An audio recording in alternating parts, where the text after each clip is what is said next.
Salut à toutes et à tous, c'est Ben, très heureux de vous retrouver sur ma chaîne YouTube Un jour un film, afin de vous faire partager mon amour du 7e art, en vous proposant chaque jour un film du grand écran à voir sur le petit. Pour cette semaine, on va aller à Beverly Hills, on va aller à Paris et dans plein d'endroits encore. Mais aussi, il y aura le coup de cœur, le conseil, les anecdotes et tout ce que vous aimez. Alors c'est parti pour les films de la semaine.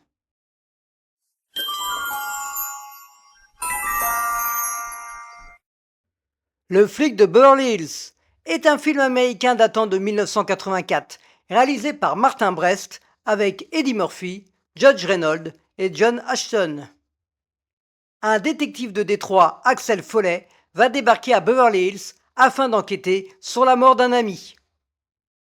Ce flic de Beverly Hills va faire d'Eddie Murphy une star et c'est bien mérité. Il nous avait déjà prouvé son talent dans 48 heures de Walter Hill avec Nick Nolte et là, il le confirme.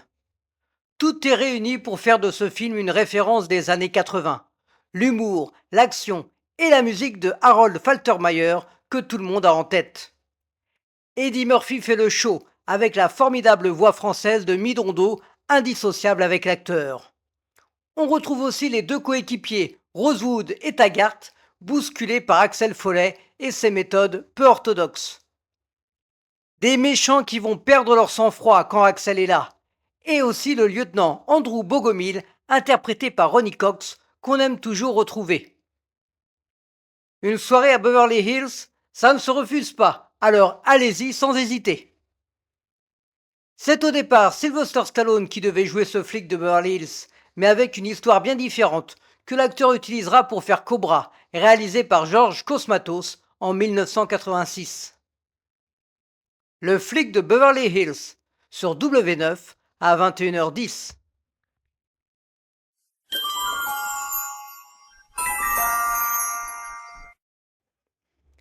La traversée de Paris est un film franco-italien datant de 1956, réalisé par Claude Autant-Lara avec Jean Gabin, Bourvil et Louis de Funès.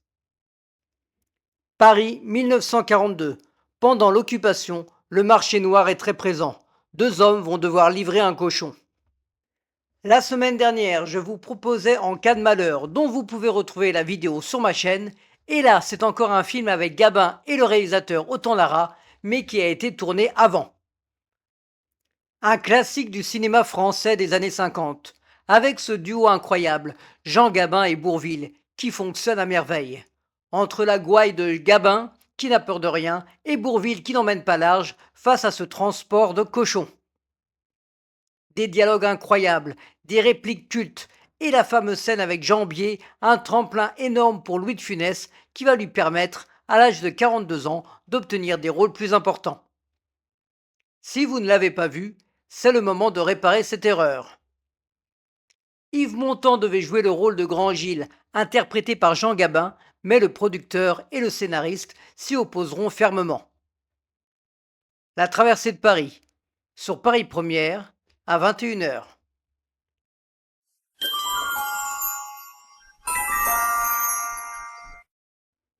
Alice et le maire est un film français datant de 2019, réalisé par Nicolas Parizet avec Fabrice Lucchini et Anaïs Demoustier. Le maire de Lyon est fatigué et en manque d'idées. Il va demander de l'aide auprès d'une jeune philosophe. Alice et le maire est un film qui permet de découvrir un peu les coulisses de la vie politique dans une mairie. Et c'est très intéressant et très bien joué. Fabrice Lucchini n'en fait pas trop. Il reste sobre et ça fait du bien, très crédible pour incarner ce maire qui n'arrive plus à gérer certaines situations. Anaïs de Moustier nous offre sa fraîcheur, son naturel, et c'est plaisant de la suivre dans son parcours avec le maire. On retrouve aussi des seconds rôles bien choisis pour entourer le maire de Lyon, et également Nora Hamzaoui pour guider la jeune philosophe. Si vous avez envie de rentrer dans les coulisses du pouvoir, je vous invite à découvrir ce film. Le réalisateur Nicolas Parizet avait déjà fait un film sur le monde de la politique en 2015, Le Grand Jeu, avec Melville Poupeau et André Dussolier. Alice et le maire, sur Arte, à 21h.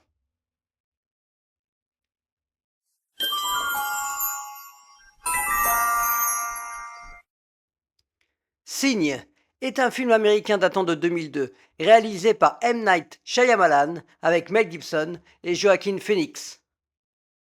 Le père Graham a perdu la foi depuis la mort de sa femme. Il vit avec son frère et ses deux enfants quand une mystérieuse découverte va chambouler leur quotidien. Après Incassable avec Bruce Willis, le réalisateur à part entière M. Night Shyamalan nous embarque dans cette histoire qui va vous oppresser et vous mettre en tension. Mel Gibson, le grand, l'immense Mel Gibson est ici fort, touchant, bouleversant dans son rôle de veuf qui ne croit plus en rien. Soutenu malgré tout par son frère incarné par Joaquin Phoenix, encore au début de sa carrière, qui est ici assez sobre et subtil. Ainsi que les deux enfants qui jouent très bien, permettant de créer une famille soudée malgré l'absence de la mère. C'est efficace, tout en intensité et suspense. On se laisse porter par l'intrigue. Il suffira d'un signe, et c'est celui-ci qu'il vous faut pour ce soir. C'est Mark Ruffalo, qui aurait dû avoir le rôle de Joaquin Phoenix, mais il a eu un problème de santé ne lui permettant pas de participer au film. Signe sur Chérie 25 à 21h05.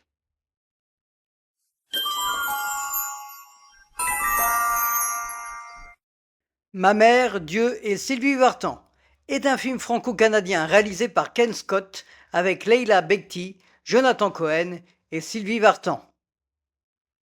Un petit garçon va naître avec un pied beau. Sa mère va tout faire pour qu'il puisse marcher. J'ai profité du printemps du cinéma pour voir ce film. Vous pouvez retrouver d'ailleurs les films que j'ai vus sur ma chaîne et je suis sorti de la salle touché, ému, assez bouleversé, un vrai bon moment. L'histoire de cette mère qui va donner sa vie à son enfant au quotidien pour qu'il puisse vivre normalement est magnifique.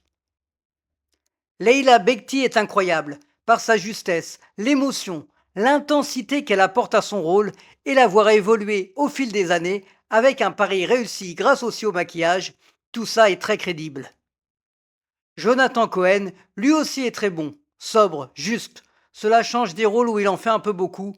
Là, c'est tout en subtilité.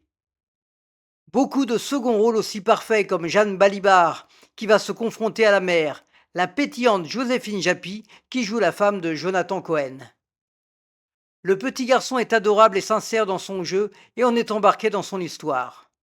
Et enfin, cerise sur le gâteau, Sylvie Vartan qui joue son propre rôle et cela nous permet de replonger dans ses grands succès.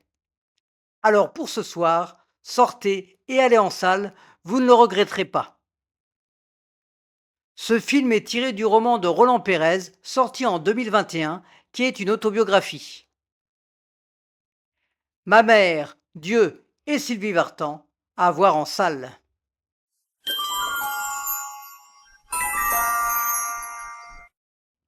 La Belle Saison est un film franco-belge datant de 2015, réalisé par Catherine Corsini avec Cécile de France et Isia Higelin.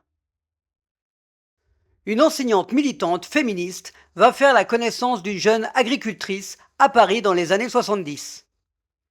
La réalisatrice Catherine Corsini sait faire des films qui nous touchent, et c'est encore le cas ici, avec cette histoire d'amour qui nous plonge 55 ans en arrière, avec cette période 70 où une libération est en train de se mettre en place. Le duo amoureux formé par Cécile de France et Isia Higelin est beau, pur, sincère, très convaincant. Les deux actrices créent une belle complicité qui transparaît à l'écran. On retrouve aussi Noémie Lovski en mère agricultrice, combative face à la difficulté de ce métier. C'est d'ailleurs aussi un point important et intéressant de confronter la vie parisienne et celle de la campagne. Je vous invite à faire ce voyage dans le temps pour découvrir la vie de ces deux femmes. C'est d'abord Adèle Haenel qui devait jouer le rôle de Delphine, avant de se désister et laissant la place à Isia Higelin. La Belle Saison, sur France 4 à 21h.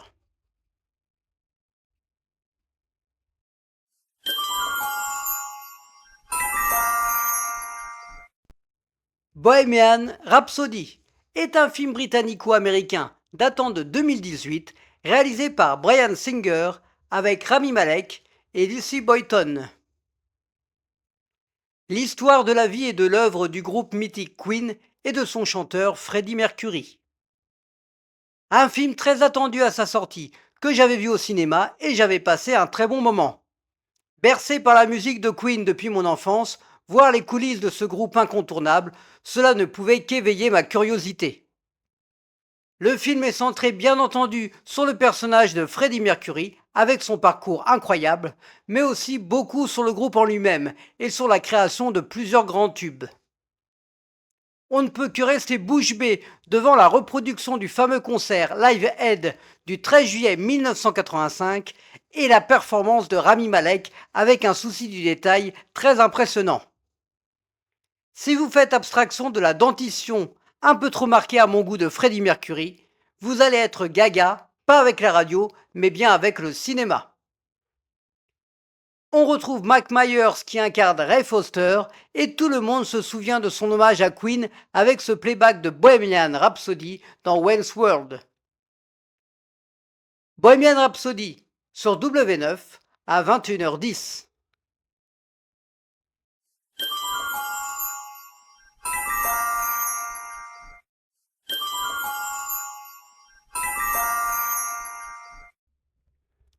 Et oui, pour une fois, mon coup de cœur sera à voir au cinéma avec ce magnifique film, Ma mère, Dieu et Sylvie Vartan.